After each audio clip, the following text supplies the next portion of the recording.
सहस्रशीर्षम् देवम् विश्वाक्षम् विश्वशम्भुवम्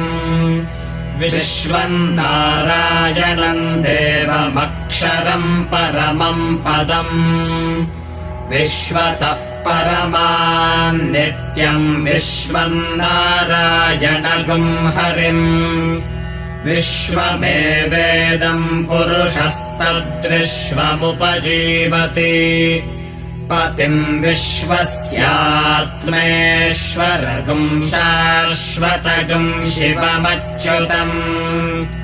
नारायणम् महाज्ञेयम् विश्वात्मानम् परायणम् नारायणपरो ज्योतिरात्मा नारायणः परः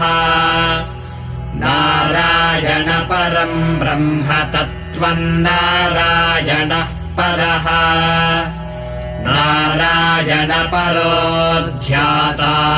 ध्यानम् नारायणः परः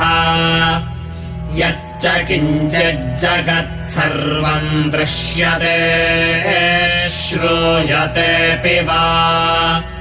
अन्तर्बहिश्च तत्सर्वम् व्याप्य नारायणस्थितः अनन्तमव्ययम् कविगुम् समुद्रेऽन्तम् विश्वशम्भुवम् पद्मकोशप्रतीकाशगुम् हृदयम् चाप्यधोमुखम् अधो निष्ट्यावितस्त्यान्ते नाभ्यामुपरि तिष्ठति ज्वालमालाकुलम् भाति विश्वस्यायतनम् महत् सन्ततगुम् शिलाभिस्तुलम् भक्त्याकोशसन्निभम्